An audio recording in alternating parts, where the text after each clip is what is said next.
Pour le numéro D, j'ai décidé de faire une vidéo comme ça que je vais faire en même temps que toi. Comme ça, c'est beaucoup plus facile pour toi de comprendre.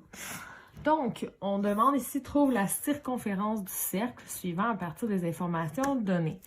Alors, on a un cercle qui, ma foi, est parfait avec un triangle à l'intérieur. On a un angle de 60 degrés au milieu et on nous informe que la corde ici est de 14,5 cm. En fait, ce que tu dois faire, ce qu'on se rend compte, c'est que dans un triangle, il y a un total de 180 degrés. Donc, les trois angles sont un total de 180 degrés.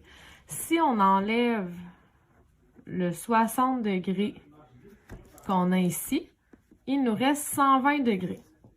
120 degrés divisé par 2, ça donne encore une fois 60 degrés. Ce qui veut dire que tous les angles du triangle ici sont 60 degrés. Si tous les angles sont égaux à l'intérieur du triangle, cela signifie que c'est un triangle qui est équilatéral. C'est un triangle dont tous les côtés sont égaux. Donc, si le côté de la base est 14,5 cm, ça veut dire que ce côté-là aussi et ce côté-là aussi. De toute façon, on a déjà vu que n'importe quel point qui part du centre et qui s'en va sur un côté du cercle est de la même longueur. Donc, c'est logique que ce soit un triangle équilatéral, donc que tous les côtés sont égaux. Cela veut dire donc que le rayon du cercle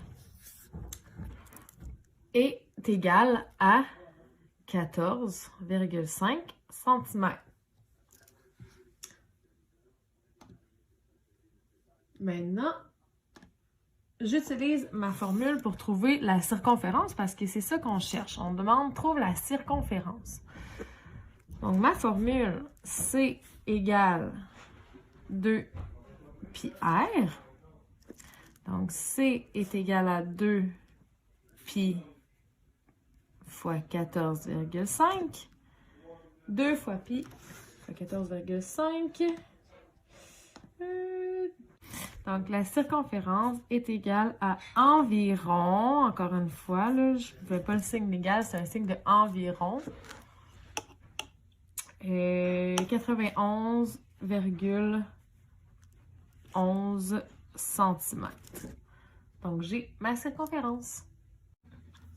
Ici, j'ai un autre problème de circonférence. Donc, on me dit une roue ayant un diamètre de 25 cm vient de parcourir une distance de 2 km. Combien de tours la roue a-t-elle effectué? Donc, petit souci que j'ai, c'est que j'ai des kilomètres et j'ai des centimètres. Ce que je vais faire, c'est que je vais venir convertir mes kilomètres en centimètres. Je le sais que 2 km, c'est égal à 200 000 centimètres. Maintenant,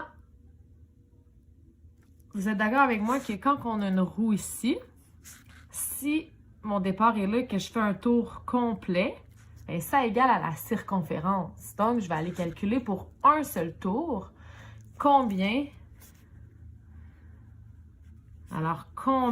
ça fait de centimètres. Donc, pour un tour de circonférence, combien de centimètres ça fait? Donc, j'utilise encore ma formule, 2 fois pi fois r. La circonférence, 2 fois pi fois le rayon, mais là, j'ai le diamètre. Oh, alors là, 25 cm divisé par 2, ça égale 12,5 cm. Donc, fois 12,5 cm. Ma circonférence est donc égale à environ, encore une fois, 78,54 cm. Maintenant, pour calculer pour 200 000 cm, je vais faire un rapport, donc je vais utiliser mon produit croisé. Alors, si un tour égale 78,54 cm, j'aimerais savoir combien de tours est égal à 200 000 cm. Donc, je vais venir faire mon produit croisé. 200 000 fois 1 divisé par 78,54, ça me donne un nombre total de tours. Puis c'est encore une fois approximatif. 2546,47 tours. Et là, c'est possible en fait que le nombre de tours ne soit pas pile. La simple et bonne raison que ça se peut que ce qu'on nous dit, c'est que pour 200 000 cm, 2 km, la roue a fait 2546 tours et 46 centièmes de tour. Donc, on en a fait encore un petit peu. Elle a roulé encore un petit peu, mais pas au complet. Donc, voilà.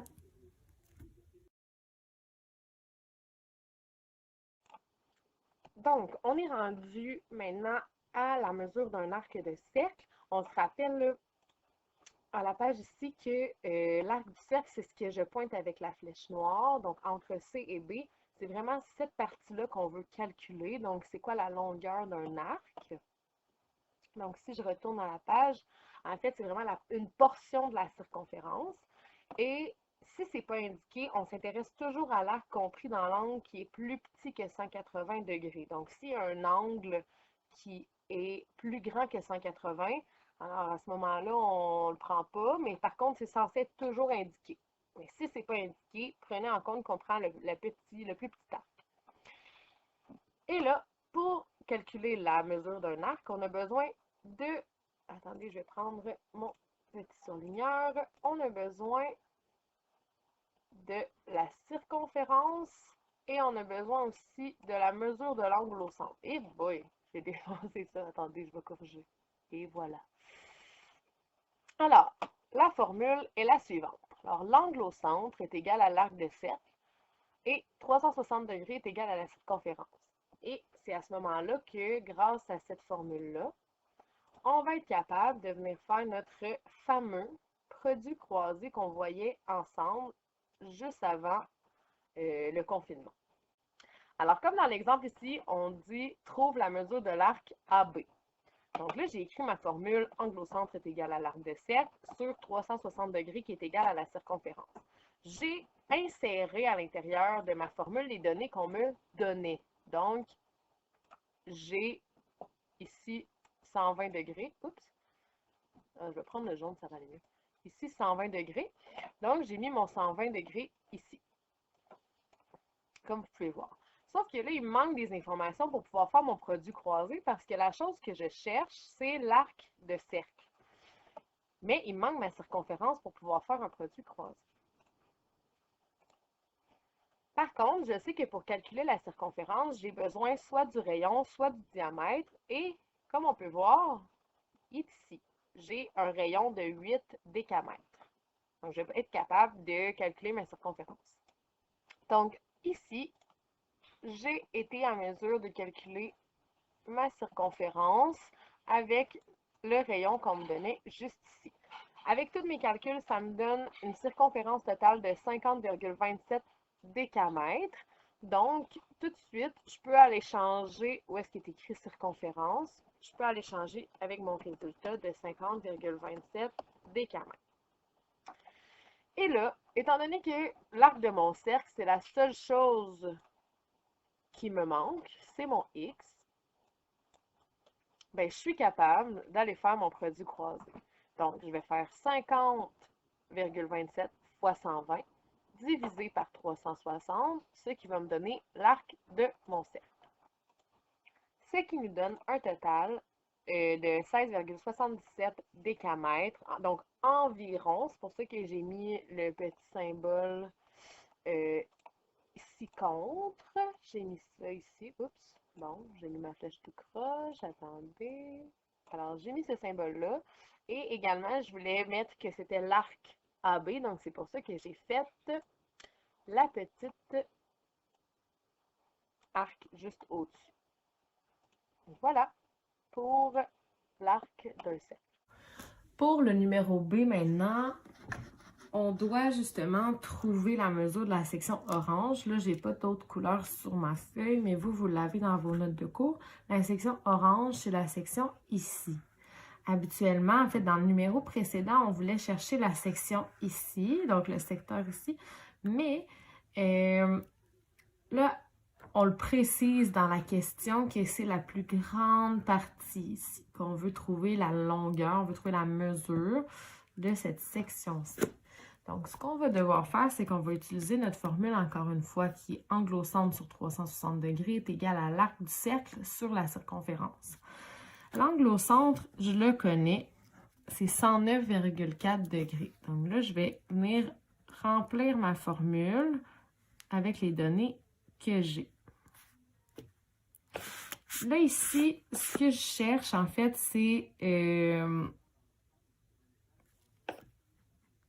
égal à l'arc du cercle. C'est l'arc du cercle que je cherche. Sauf que là, là, j'ai mis l'angle qui est égal à l'arc du cercle ici.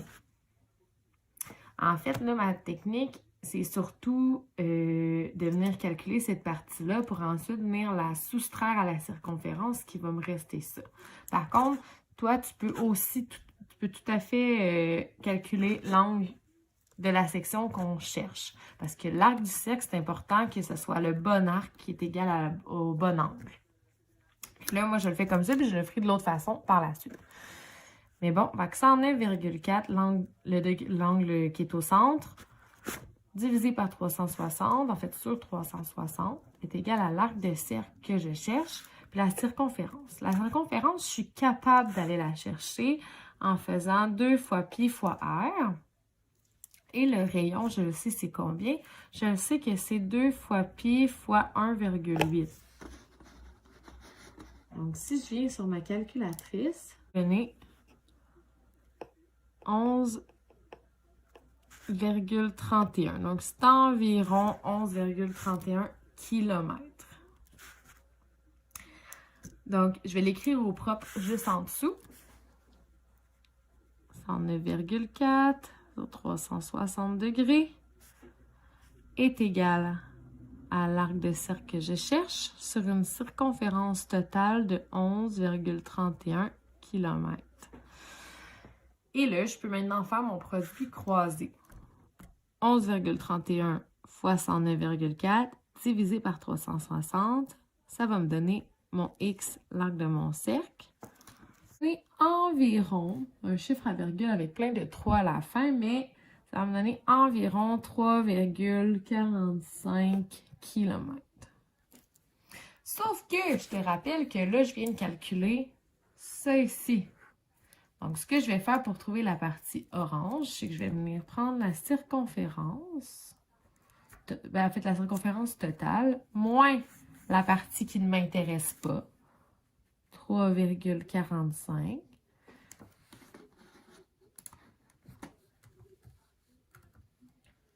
Ça va me donner 7,86 km. Tu aurais très bien pu aussi le faire d'une autre façon. Tu aurais très bien pu faire. Donc, la deuxième façon de le faire, tu aurais très bien pu prendre ton angle total et enlever ton angle au centre que tu connaissais pour trouver le bon angle de la bonne section que tu voulais mesurer. Fait que ça me donne 250,6 degrés. Donc, tu aurais pu faire 250,6 degrés sur 360 degrés. C'est égal à l'arc de cercle, qui est ton x, sur 11,31. Si tu fais ton produit croisé, ça va te donner la même chose. Ça va te donner 7,86 km.